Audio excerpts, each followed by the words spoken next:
গত 72 ঘন্টার দিকে একবার তাকান, মাত্র 3টে দিন, আর এই 3 দিনেই জিও পলিটিক্সের পুরো দৃশ্যপটটা যেন একেবারে ওলটপালট হয়ে গেছে। একটার পর একটা ব্রেকিং নিউজ এসেছে। এখন টুকরো টুকরো খবর হিসাবে দেখলে হয়তো এর গভীরতা, এর ওয়েট বোঝা যাচ্ছে না, কিন্তু আজকের ভিডিওতে আমি গত 3 দিনের এই ছড়িয়ে ছিটিয়ে থাকা ঘটনাগুলোকে এক সুতোয় গেঁথে আপনাদের সামনে একটা নিটল গল্পের মতো তুলে ধরবো। বিএনপি সরকারের বিরুদ্ধে এক অনিবার্য কঠিন বাস্তবতার দিকে যাচ্ছে জামাত ইসলামী। জামাত ইসলামী অলরেডি আনুষ্ঠানিকভাবে কঠিন বার্তা দিয়ে দিয়েছে, যার অর্থ বিএনপির সাথে যে এখন পর্যন্ত আন্ডারস্ট্যান্ডিং আছে, আন্ডারস্ট্যান্ডিং হয়তো বেশি দিন থাকবে না। বাংলাদেশের রাজনীতিতে বৈদেশিক শক্তির প্রভাব বা পরাশক্তিগুলোর ভূরাজনৈতিক হিসাব নিকাশ কখনোই নতুন কোনো বিষয় ছিল না। তবে সাম্প্রতিক বছরগুলোতে বিশেষ করে রাজনৈতিক পথ পরিবর্তনের এই চূড়ান্ত পর্যায়ে এসে এই সমীকরণ যেন আরো অনেক বেশি দৃশ্যমান এবং জটিল আকার ধারণ করেছে। এই তারেক রহমানের এই অবৈধ ক্ষমতা এই জনগণ আর মেনে নেবে না। জনগণ রাস্তায় নেমেছে, আন্দোলন করে তারা নতুন ইলেকশন করে নতুন সরকার গঠন করে আবার ঘরে ফিরবে ইনশাআল্লাহ। একটিমাত্র সাক্ষাৎকার, একটিমাত্র স্বীকারোক্তি, তাতেই যেন রীতিমতো ভূমিকম্প শুরু হচ্ছে গোটা দেশের রাজনীতিতে। যারা এতদিন নিরপেক্ষতার বুলি আওড়াতেন, সুষ্ঠু নির্বাচনের স্বপ্ন দেখাতেন, তাদেরই একজন সাবেক উপদেষ্টা সৈয়দা রিজওয়ানা হাসান যখন এমন একটি অকপট স্বীকারোক্তি দেন, তখন আর বুঝতে বাকি থাকে না যে পর্দার আড়ালে আসলে কতটা ভয়ঙ্কর খেলা হয়েছে। কি চাইতে পারবেন রেজওয়ানা হাসানের কাছে? সৈয়দ রেজওয়ানা হাসান উপদেষ্টা সবকিছু ফাঁস করে দিল, চিচিং ফাঁক। তখন পাহাড়টা ফাঁক হয়ে যেত, তারা ভিতরে ঢুকে যেত। এরকম চিচিং ফাঁক করে দিছে। কিভাবে এই নির্বাচনটাকে ওনারা অন্য দলের কাছে দিয়ে দিছে। রাজনীতিতে খেলা কিন্তু জমে গেছে, একেবারে খেলা জমে ক্ষীর হয়ে গেছে। আমাদের সদ্য বিদায়ী পরিবেশ ও বন উপদেষ্টা রেজওয়ানা হাসান তিনি একটি বিস্ফোরক মন্তব্য করেছেন। যে রাষ্ট্র তার কৃতি সন্তানদের মূল্যায়ন করতে পারে না, যে জাতি তার শহীদ পরিবারদেরকে সম্মান জানাতে পারে না, সে জাতি কোনোদিন নিজেদের আত্মমর্যাদা উদ্ধার করতে পারবে না। ইলেকশন ইঞ্জিনিয়ারিং এর দায়ে বিদায়ী অন্তর্বর্তী সরকারের উপদেষ্টা খলিলুর রহমানকে গ্রেপ্তার করেছে পুলিশ। সাবেক কয়েকজন উপদেষ্টা বিএনপির পক্ষে কাজ করেছে। প্রিয় দর্শক, বর্তমান বাংলাদেশের রাজনৈতিক প্রেক্ষাপট বা পরিস্থিতির উপর বিশ্লেষণ করে আপনাদের উপর কিছু গুরুত্বপূর্ণ ভিডিও ফুটেজ নিয়ে হাজির হয়েছি। এমনকি দর্শক, আমি আশা করছি ভিডিও শুরুটা দেখেই বুঝতে পেরেছেন আজকের নিউজটা কতটা গুরুত্বপূর্ণ হতে যাচ্ছে। তো তাই বলবো প্রিয় দর্শক, যারা ভিডিওটি অন করেছেন তারা ভিডিওটি না টেনে সম্পূর্ণ মনোযোগ সহকারে দেখবেন, তাহলেই বুঝতে পারবেন আজকের ভিডিওর মূল রহস্য বা আসল ঘটনাগুলো। প্রিয় দর্শক, চলুন দেখে আসি সেই আজকের কাঙ্ক্ষিত ভিডিওগুলো। তবে তার আগে বলি, যারা এখনই চ্যানেলটি সাবস্ক্রাইব করেননি তারা সাবস্ক্রাইব করে পাশে থাকা বেল আইকনটি বাজিয়ে দিবেন। আর যারা ইতিমধ্যে চ্যানেলটি সাবস্ক্রাইব করে রেখেছেন তাদেরকে অসংখ্য ধন্যবাদ। তো চলুন দর্শক, আমরা একটা লাইক দিয়ে ধারাবাহিকভাবে ভিডিওর সকল বিস্তারিত আলোচনা দেখে আসি। বাংলাদেশের রাজনীতিতে প্রায় দেখা যায় ক্ষমতায় থাকলে কেউ সংস্কারক, আর ক্ষমতা ছাড়লেই তিনি হয়ে যান অভিযুক্ত। এই বাস্তবতার নতুন উদাহরণ যেন দুই ব্যক্তি, ডক্টর আসিফ নজরুল এবং আসিফ মাহমুদ সজীব ভুঁইয়া। দুজনই একসময় সরকারে ছিলেন, দুজনই নিজেদের পরিচয় দিয়েছেন দুর্নীতি বিরোধী অবস্থানের রাজনীতিক হিসেবে, এবং দুজনের ক্ষেত্রেই দেখা যাচ্ছে এক অদ্ভুত মিল। ক্ষমতায় থাকাকালীন তারা ছিলেন সংস্কারের মুখ, কিন্তু ক্ষমতা ছাড়ার পরই তাদের বিরুদ্ধে জমা পড়েছে একের পর এক অভিযোগ। তাহলে প্রশ্নটা এখানেই, এই অভিযোগগুলো কি সত্যিই কোনো বড় দুর্নীতির ইঙ্গিত, নাকি এগুলো রাজনৈতিক বাস্তবতার অংশ? আজকের এক্সপ্লেইনারে আমরা চেষ্টা করব পুরো বিষয়টা সহজভাবে বোঝার। আইন উপদেষ্টা ডক্টর আসিফ নজরুলের বিরুদ্ধে দুর্নীতি দমন কমিশনে 1 ডজনের বেশি অভিযোগ জমা পড়েছে। অভিযোগগুলো বেশ গুরুতর। এর মধ্যে রয়েছে মামলা বাণিজ্য, জামিন বাণিজ্য, বিচারক পদায়নে অনিয়ম, বদলি বাণিজ্য এবং বিদেশে অর্থ পাচারের অভিযোগ। অভিযোগকারীদের দাবি, ক্ষমতায় থাকাকালে এসব অনিয়মের মাধ্যমে শত শত কোটি টাকা আত্মসাৎ হয়েছে। কিছু অভিযোগে এমনও বলা হয়েছে একজন শিল্প গ্রুপের সিইও জালিয়াতির মামলায় গ্রেপ্তারি পরোয়ানা থাকা সত্ত্বেও 20 কোটি টাকার বিনিময়ে জামিন পেয়ে যান। আরও অভিযোগ রয়েছে যে বিচারক বদলির ক্ষেত্রে 50 লাখ টাকা থেকে 2 কোটি টাকা পর্যন্ত নেওয়া হতো। তবে এখানেই একটি গুরুত্বপূর্ণ বিষয় আছে, এই অভিযোগগুলো এখনো প্রাথমিক পর্যায়ে আছে। দুর্নীতি দমন কমিশন বলছে যে প্রতিটি অভিযোগ আগে যাচাই বাছাই করা হয়। দুদকের নিয়ম অনুযায়ী অভিযোগ যাচাইয়ের জন্য একটি কমিটি থাকে, তারা অভিযোগকে 100 নম্বরের স্কেলে মূল্যায়ন করে। কোনো অভিযোগ যদি 80 নম্বরের বেশি পায় তখনই সেটি পূর্ণাঙ্গ অনুসন্ধানে যায়, অর্থাৎ এই মুহূর্তে অভিযোগ আছে কিন্তু তা প্রমাণিত নয়। অভিযোগ ওঠার পরে ডক্টর আসিফ নজরুল নিজেই সামাজিক যোগাযোগ মাধ্যমে একটি পোস্ট দেন, সেখানে তিনি 3টি স্পষ্ট বক্তব্য দিয়েছেন। প্রথমত, তিনি দাবি করেন তিনি জীবনে 1 টাকাও দুর্নীতি করেননি। দ্বিতীয়ত, তিনি বলেন সরকারে থাকা অবস্থায় তিনি কোনো স্বজনপ্রীতি করেননি, প্রায় 5000 আইন কর্মকর্তা নিয়োগ দিলেও কোনো আত্মীয়কে চাকরি দেননি। তৃতীয়ত, তিনি বলেন তিনি কখনো এলাকা প্রীতি করেননি এবং নিজের এলাকার জন্য কোনো বিশেষ সুবিধাও নেননি। এরই সাথে তিনি বিদেশে বাড়ি কেনা বা পালিয়ে যাওয়ার গুজবকেও গাঁজাখড়ি বলে আখ্যা দিয়েছেন। এবার আসি আর এক আসিফের কথায়, আসিফ মাহমুদ সজীব ভুঁইয়া, যিনি একসময় স্থানীয় সরকার, পল্লী উন্নয়ন এবং ক্রীড়া মন্ত্রণালয়ের দায়িত্বে ছিলেন। তার বিরুদ্ধেও সাম্প্রতিক সময়ে নানা অভিযোগ সামনে এসেছে। সবচেয়ে বড় অভিযোগ প্রায় 1000 কোটি টাকার দুর্নীতি। তবে তিনি এই অভিযোগ সরাসরি অস্বীকার করেছেন, বরং তিনি নিজের এবং পরিবারের ব্যাংক স্টেটমেন্ট প্রকাশ করে দাবি করেছেন তার ব্যাংক ব্যালেন্স 10 লাখ টাকারও কম। এখানেই শেষ নয়, তার বিরুদ্ধে আরও কয়েকটি বিতর্ক সামনে আসে। এর মধ্যে রয়েছে তার বাবার নামে এলজিইডিতে ঠিকাদারি লাইসেন্স নেওয়ার ঘটনা। সমালোচকরা এটিকে স্বার্থের সংঘাত হিসেবে দেখেন, পরে যদিও লাইসেন্সটি বাতিল করা হয়। আরেকটি বড় বিতর্ক ছিল বিমানবন্দরে অস্ত্রের ম্যাগাজিন পাওয়া যাওয়ার ঘটনা। তিনি বলেন এটি তার লাইসেন্সকৃত অস্ত্রের অংশ এবং ভুলবশত ব্যাগে থেকে গিয়েছিল। আসিফ মাহমুদের সাবেক সহকারী একান্ত সচিব মোয়াজ্জেম হোসেনের বিরুদ্ধে নিয়োগ বাণিজ্য সহ নানা দুর্নীতির অভিযোগ উঠেছিল। তবে দুর্নীতি দমন কমিশনের তদন্তে এখন পর্যন্ত সেই অভিযোগের কোনো প্রমাণ পাওয়া যায়নি। এই বিষয়টি আসিফ মাহমুদের সমর্থকরা গুরুত্বপূর্ণ উদাহরণ হিসেবে তুলে ধরছেন। তাদের যুক্তি অনেক অভিযোগই হয়তো রাজনৈতিক উদ্দেশ্যে ছড়ানো। এখন আসল প্রশ্ন, কেন ক্ষমতা ছাড়ার পরই এত অভিযোগ সামনে আসে? বাংলাদেশের রাজনীতিতে এটি নতুন কোনো ঘটনা নয়। প্রায়ই দেখা যায় ক্ষমতার পরিবর্তনের সঙ্গে সঙ্গে তদন্ত, মামলা এবং অভিযোগের ঢেউ আসতে শুরু করে। কখনো এগুলো সত্যিকারের দুর্নীতির অনুসন্ধান, কখনো আবার এগুলো রাজনৈতিক প্রতিদ্বন্দ্বিতার অংশ। এই দুই বাস্তবতার মাঝখানে দাঁড়িয়ে সাধারণ মানুষের জন্য সত্যটা বোঝা সহজ নয়। ডক্টর আসিফ নজরুল এবং আসিফ মাহমুদ সজীব ভুঁইয়া দুজনই একসময় নিজেদের পরিচয় দিয়েছেন দুর্নীতি বিরোধী রাজনীতির মুখ হিসেবে। আজ তাদের বিরুদ্ধেই দুর্নীতির অভিযোগ। কিন্তু মনে রাখতে হবে, অভিযোগ আর প্রমাণ এক জিনিস নয়। তদন্তের আগে কাউকে দোষী বলা যেমন ঠিক নয়, তেমনি অভিযোগকে সম্পূর্ণ উড়িয়ে দেওয়াও ঠিক নয়। শেষ পর্যন্ত সত্যটা নির্ধারণ করবে তদন্ত এবং প্রমাণ। এই মুহূর্তে সবচেয়ে গুরুত্বপূর্ণ বিষয় হলো স্বচ্ছ তদন্ত করা এবং জবাবদিহিতার আওতায় আনা। কারণ একটি গণতান্ত্রিক রাষ্ট্রে কেউই আইনের ঊর্ধ্বে নয়। আইন কেমন জানেন? মাকড়সার জালের মতো। হ্যাঁ, মাকড়সার জালের মধ্যে দেখবেন ছোট ছোট পোকামাকড় আটকা পড়বে। মাকড়সার জালে কি কোনো জানোয়ার আটকা পড়বে? না, ওই জানোয়ার মাকড়সার জাল ছ্যাদ করে বাইরে যাবে। তার মানে কি জানেন, এই আইন কানুন সবকিছু গরিবের জন্য, ধনীদের জন্য না। ধনীরা ওই জাল ছিঁড়া বাইরে যাইতো। কেন কথাগুলো বলতেছি একটুখানি শোনাই। তার সাথে বাংলাদেশে ব্যাংক লুটপাটকারী, ব্যাংক ধ্বংসকারী, কার সাথে এটা শুনতে হবে। বর্তমান যে গভর্নর, হ্যাঁ। তার সাথে বাংলাদেশে ব্যাংক লুটপাটকারী, ব্যাংক ধ্বংসকারী এস আলমের ব্যবসায়িক প্রতিষ্ঠানের শেয়ার রয়েছে। এস আলমের শেয়ার রয়েছে। এস আলমের সাথে তার পুরনো বিজনেস, এবং শোনা যাচ্ছে এস আলমই উনাকে ওই চেয়ারে বসাইছে, বাংলাদেশ ব্যাংকের গভর্নরের চেয়ারে। আচ্ছা, আর কি কি বলছে একটু টাইনা দিয়া শুনি। এটা অনেক বড়। কোনো একটি ব্যাংকে 1000 কোটি টাকা ইতিমধ্যে সেখানে মানে উনি ক্ষমতা বসার সঙ্গে সঙ্গে কোন একটি ব্যাংকে 1000 কোটি টাকা লোন দিছে। গুড। তারপরে আরো কি দেখেন শুনেন। এবং আরো জানা যায় তার বাবার একটা ইন্ডাস্ট্রি, সেই ইন্ডাস্ট্রিতে সে 800 কোটি টাকা লোন দেওয়ার ব্যবস্থা করেছে। সেজন্য আমি আবারও বলবো, সরকারের উচিত হবে, সরকারের কি উচিত হবে? ওনার ব্যাপারে তদন্ত করা। যাই হোক, দেখেন বাংলাদেশ গভর্নরের পোস্টটা কিন্তু বিশাল বড় পোস্ট। এই যে যমুনাতে যেমন আমাদের উপদেষ্টা ডক্টর ইউনূস স্যার ছিলেন না, ওনার জন্য কিন্তু একটা বাড়ি আছে গুলশানে। হ্যাঁ, বাংলাদেশ ব্যাংকের গভর্নরের বাড়ি। এই বাড়ির সমস্ত খরচ কিন্তু সরকার চালায়। এখানেও কিন্তু বডিগার্ড, চাপরাশি, রান্না বান্না, মাছ মাংস যা কিছু আসে সব ওই সরকারি টাকায়। সরকারের অনেক টাকা খরচ কিন্তু ওনার পিছনে। কারণ কি জানেন, ওনার সিগনেচার থাকে তো টাকার মধ্যে। বাংলাদেশ ব্যাংকের গভর্নরের সিগনেচার থাকে, বাংলাদেশ ব্যাংকের গভর্নর। আরে বাপ রে বাপ, উনি ঋণ খেলাপি হইলে কি হবে? উনি এস আলমের বন্ধু হইলে কি হবে? ওনার সিগনেচার লাগবে তো এখানে। শোনা যাচ্ছে এস আলম এই নির্বাচনে নাকি প্রচুর টাকা ঢালছে, প্রচুর, 2 হাতে বস্তায় ভৈরা। যাই হোক, এগুলোর কোনো প্রমাণ তো আমার কাছে নাই। কে আবার প্রমাণ চাইেন না। প্রমাণ কি চাইতে পারবেন? রেজওয়ানা হাসানের কাছে। সৈয়দ রেজওয়ানা হাসান উপদেষ্টা, ভদ্র মহিলা সবকিছু ফাঁস করে দিল। চিচিং ফাঁক। ওই যে আলিবাবা 40 চোরের গল্প শুনছিলেন আপনারা? তারা কি করতো জানেন? পাহাড়ের ভিতরে থাকতো আর বাইরে আইসা ডাকাতি করতো। কিন্তু পাহাড়ের ভিতরে ঢুকতো কেমনে? ওই পাহাড়ের সামনে আইসা বলতো চিচিং ফাঁক, তখন পাহাড়টা ফাঁক হয়ে যেত, তারা ভিতরে ঢুকে যেত। এরকম চিচিং ফাঁক কইরা দিছে। কিভাবে এই নির্বাচনটাকে ওনারা অন্য দলের কাছে দিয়ে দিছে, নির্বাচনটাকে কিভাবে চিচিং ফাঁক কইরা দিছে, সে ব্যাপারে একটা সাক্ষাৎকার দিছে।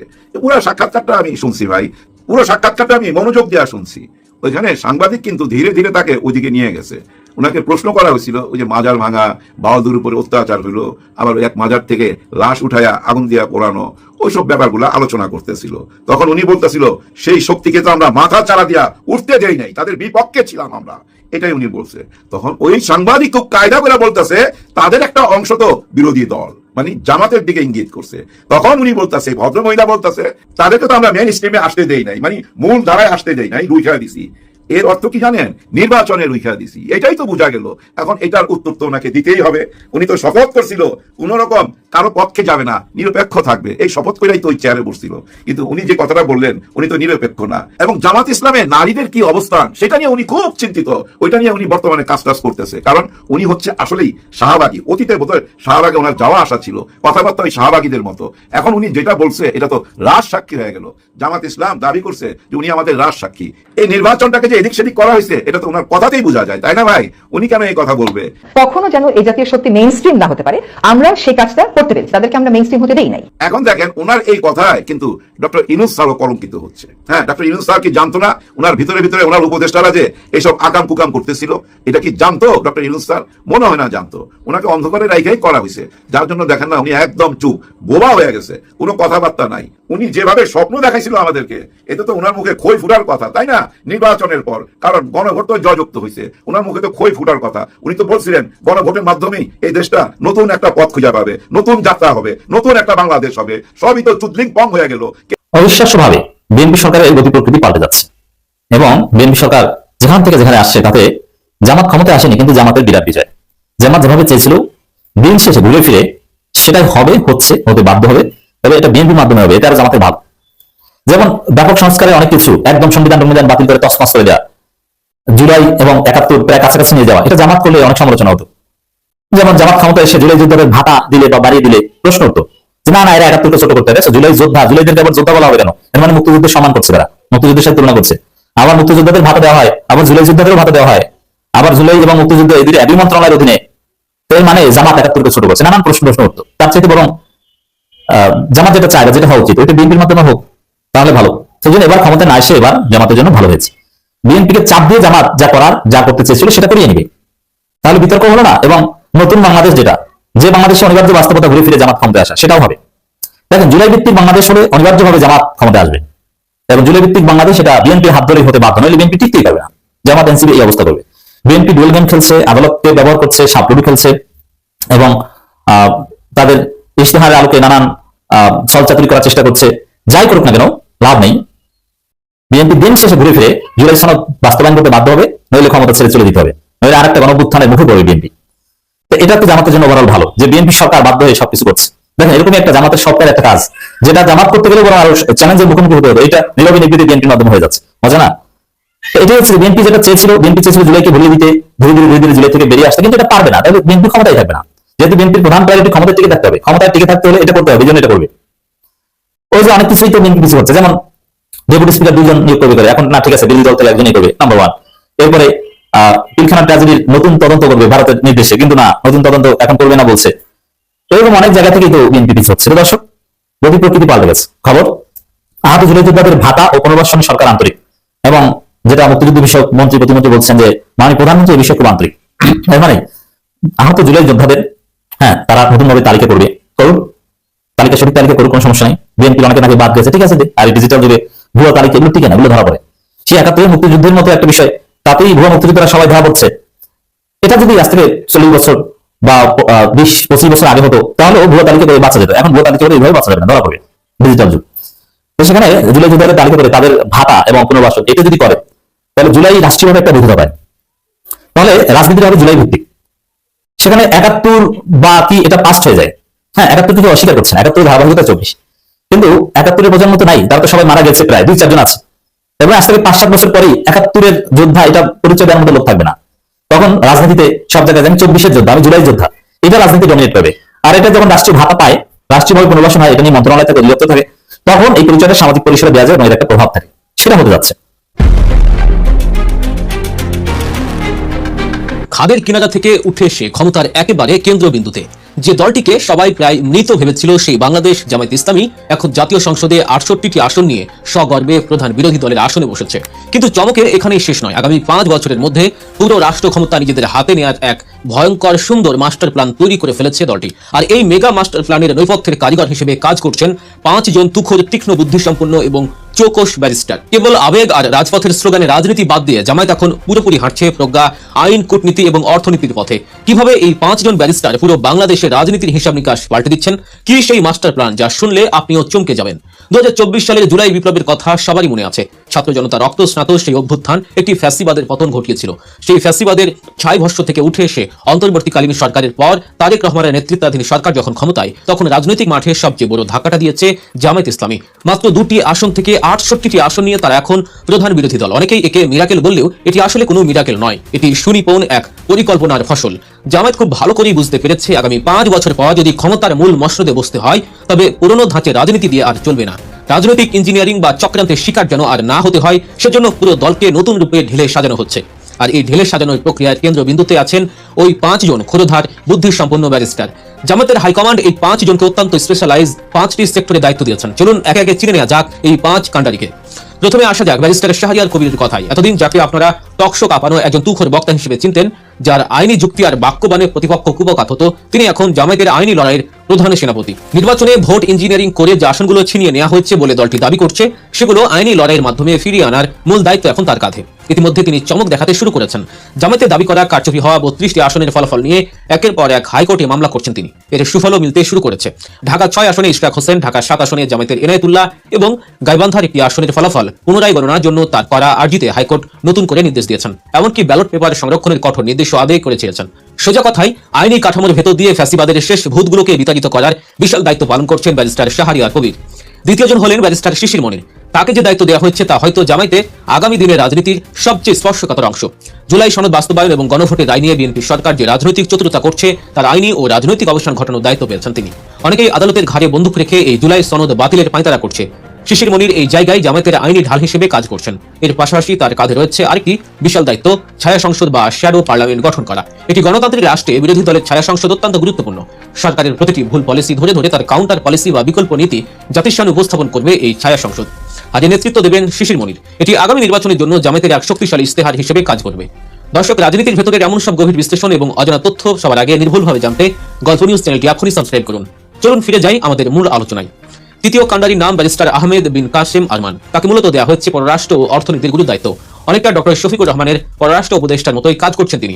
আন্তর্জাতিক অঙ্গনে বিশেষ করে পশ্চিমা বিশ্ব এবং মধ্যপ্রাচ্যের দেশগুলোর সাথে জামায়াতের কূটনৈতিক সম্পর্ক মজবুত করা এবং দলের ভাবমূর্তি উজ্জ্বল করার কাজটি তিনি করছেন। তবে তার দায়িত্ব কেবল কূটনীতিতে সীমাবদ্ধ নেই। দেশের অর্থনীতি নিয়ে এক বিশাল মাস্টার প্ল্যান নিয়ে মাঠে নেমেছেন তিনি। সরাসরি দেশে সরাসরি বিদেশি বিনিয়োগ বা এফডিআই আনার বিষয়ে কাজ শুরু করেছেন।